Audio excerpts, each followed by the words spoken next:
আজকে সন্ধ্যার সময় না আমার খুব দেশীয় স্টাইলে আমরা যে ছোটোবেলায় যে নুডলসটা খেতাম সেই রকমভাবে চাউমিন খাওয়ার খুব ইচ্ছা হলো। তাই ভাবলাম যে বাসায়ও যেহেতু এই রকম নুডলস আছে সেই জন্য ভাবলাম যে চাউমিনটা রান্না করে ফেলি। আর ছোটোবেলায় কিন্তু এই ধরনের নুডলস রান্না করার সময় সবজি দিয়ে রান্না করতো, তখন যে কী মজা লাগতো। আর আমার মাকে দেখেছি এই ধরনের নুডলস রান্না করতে গেলে তখন এর মধ্যে বিভিন্ন ধরনের সবজি দিত, আর সবজি যদি না থাকতো তখন শুধু আলু দিয়েও রান্না করতো। আর এখন কত কি নুডলস চলে আসছে, স্প্যাগেটি, পাস্তা, তারপরে রামেন। আমাদের সময় পাস্তা ছিল কি না জানি না, তবে আমরা ছোটোবেলায় কিন্তু ওই কোকোরা নুডলসই খেতাম।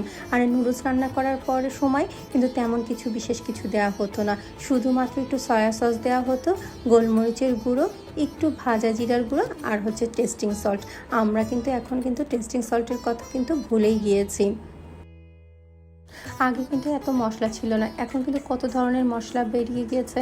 নুডলসের মধ্যে যদি স্বাদে ম্যাজিক মশলাটাও দেওয়া হয় সেটাও খেতে কিন্তু অনেক মজার হয়।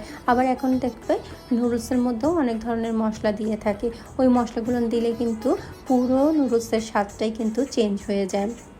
আমি কিন্তু আজকে পুরোটাই আমার মা যেভাবে বা আগে যেভাবে নুডলস রান্না করা হতো সেইভাবেই রান্না করার চেষ্টা করেছি। ওহো, তোমাদের তো বলতে ভুলেই গিয়েছি, আজকে আমি নুডলসের মধ্যে কি সবজি দিয়েছি। আজকে আমি নুডলসের মধ্যে বাঁধাকপি, গাজর আর আলু গ্রেট করে কুচিয়ে দিয়েছি। আসলে কি আজকে ভেবেছিলাম একটু সবজি রোল তৈরি করব, কিন্তু হঠাৎ করে ওই যে বললাম সন্ধ্যার সময় একটু নুডলস খেতে ইচ্ছা করেছে দেশীয় স্টাইলে, সেই ছোটোবেলার স্বাদে। সেই জন্য আমি সাথে সাথে নুডলসটা রান্না করে ফেললাম, আর রোল তৈরি করলাম না। আর এই নুডলসের উপরে বা চাউমিনের উপরে ডিমটা ভেজে ছড়িয়ে দিলাম। আর আমি তো তোমাদেরকে বলেইছি নুডলস কিন্তু আমার সবচেয়ে প্রিয় একটা খাবার, তাই ভাবলাম আজকে ডিনারটাও কিন্তু এতে হয়ে যাক। সন্ধ্যার নাস্তাটাও হয়ে গেল, আবার সেই সাথে ডিনারও হয়ে গেল। আমি যখন টেবিলে এই নুডলস বা চাউমিনটা যখন আমি সার্ভ করছি, আমার বড় ছেলে বলে উঠলো, আম্মু এর সাথে চিকেন ফ্রাই করলে না আরও বেশি মজার হতো।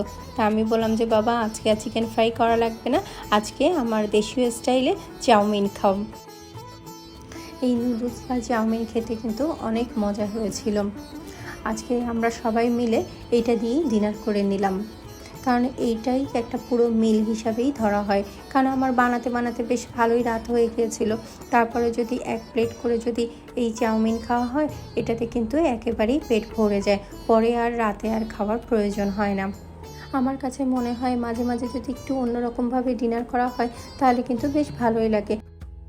আজকে এতটুকুই, সবাই ভালো থেকো, সুস্থ থেকো, আর নিজের প্রতি খেয়াল রেখো।